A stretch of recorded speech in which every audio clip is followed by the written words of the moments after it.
Hello, welcome to Kamuti Academy.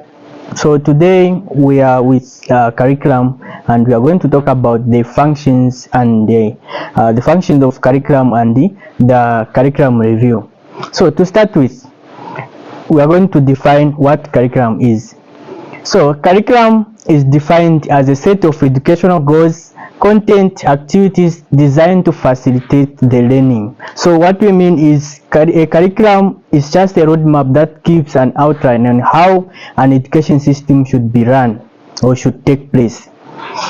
So now, what are the functions of a curriculum? So the first curriculum is it establishes the learning objectives. What we mean by learning objectives, it helps establish clear and measurable learning objectives. Now this is where we talk we want learners to have an insight of mathematics, but before they start calculus, how should they start knowing how to calculate? Now this is where we come with the issues of 1 plus 1. So the curriculum will have an insight, an outline on how that should be taking place in that order. The second function is it provides directions and the structure. As I said earlier, it provides a roadmap. So direction, we as people in the education system, we want our learners by the end of this day to achieve this. How do they achieve that? So that direction that is in the curriculum will help learners at least have a view, a focus on what they should know at the end of a certain period. The third point talks about ensuring consistency and the coherence. Yes, of course, in an education system, we shouldn't have a scenario where people today they learn about addition, then the following day they start integration, then on the other day they start learning division. Are you getting the sense of that? So there should be an order, a consistency to say if they start addition, they should look at all the aspects of additions. Okay. The next point talks about promoting learning outcomes. Learning outcomes, whenever there is a lesson, a teacher will always have a learning outcomes. Now, what's the reason? Why should we have learning outcomes? Okay, so let's think about learners who are learning. They need to know what they need to concentrate on. So it gives the main points of a lesson, the main points of a course subject that a learner should concentrate. As well, on the other side, we have a teacher who is delivering what? The content. So the teacher needs to have what? The main objectives or the outcome that will lead that teacher to say, okay, if I'm teaching, I shouldn't go beyond this. So my main target is my learner should know 1, 2, 3. Okay, so let's talk about the curriculum review. So what is a curriculum review? Of course, we have talked about the curriculum. Yes, a curriculum is important, but let's come to think of this. We have a changing world, the world that changes daily. A lot of theories are being discovered daily. A lot of technologies are coming on board. Now, let's say we have a curriculum that consists of old models of teaching. All the methods are old styles. Now we have pupils who are computer post learners. They know a lot about computers, technology, and then you start using the methods that will confuse them. Now, how do we move with the generation that we are in?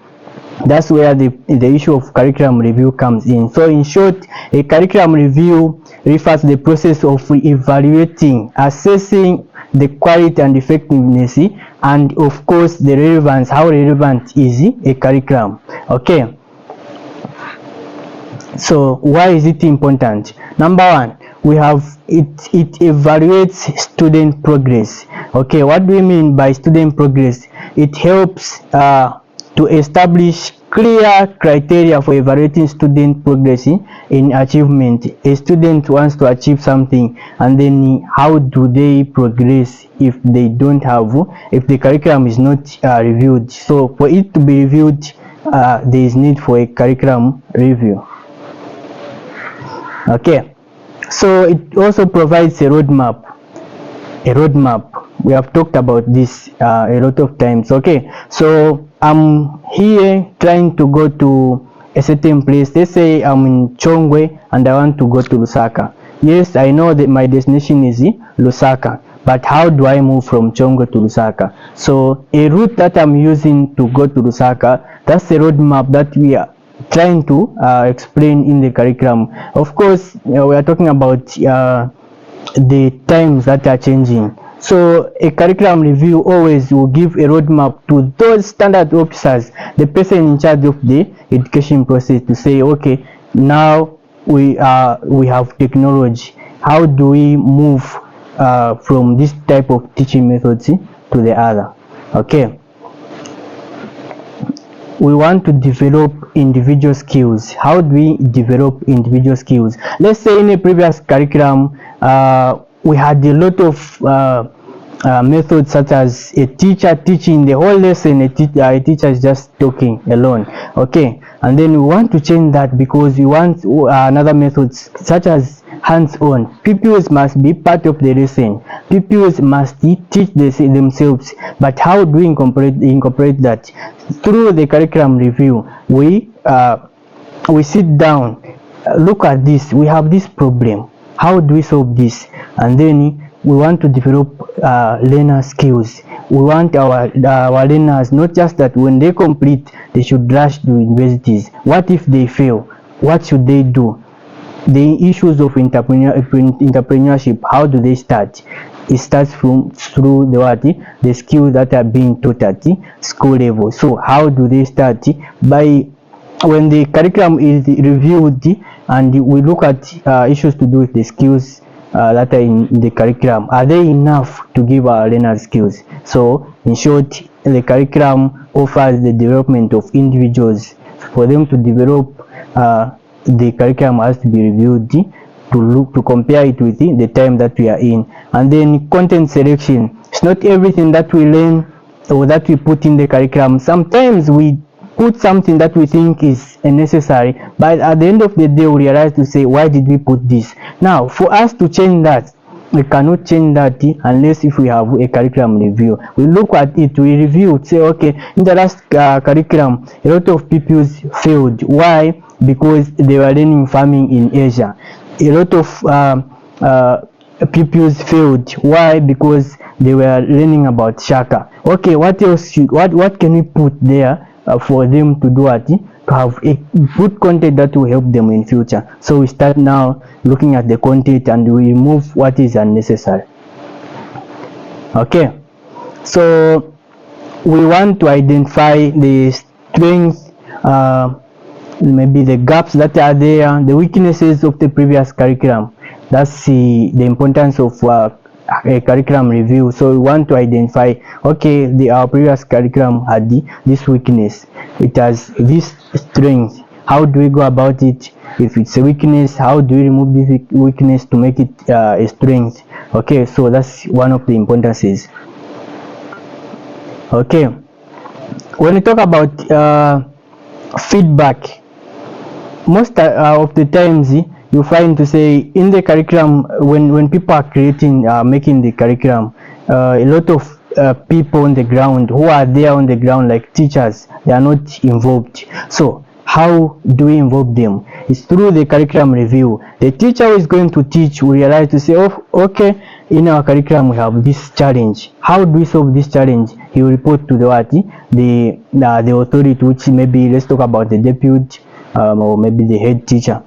And then the head teacher will submit, or maybe when they meet at the curriculum review, they will point out that challenge. Maybe, of course, when they meet at the review, if that teacher didn't notice, it means the head, since the head is always in the office, doesn't know what is happening on the ground.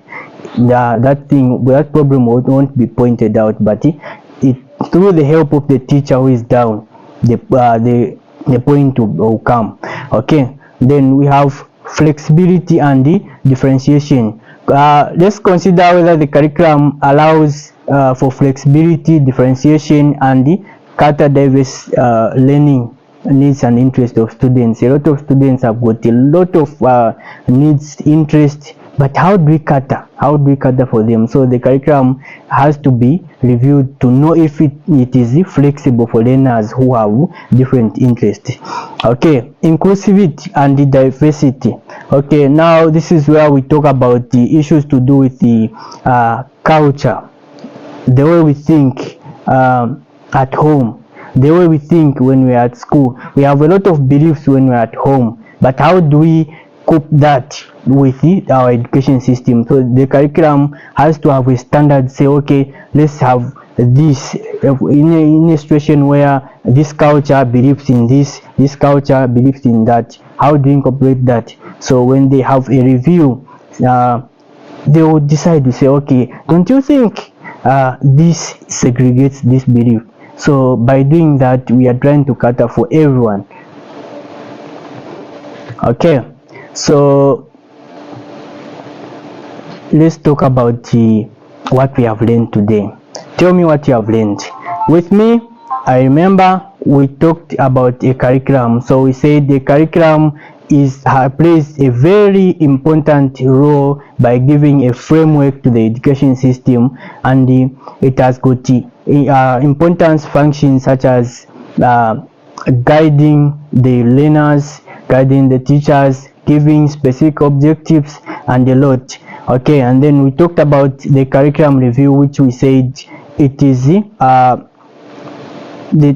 time that the process where people who are responsible for the curriculum will sit to know whether the previous curriculum still stands, comparing with the time that we are in. And one of its the importance of curriculum review is it gives us a roadmap, and it also provides inclusivity, which it means people of different thoughts can be catered in the curriculum, because there is always that curriculum review, because new beliefs are discovered daily. But how do we put them together? By knowing to say, after identifying someone, let's say, okay, we have this group of people, and they believe about their belief on this is that.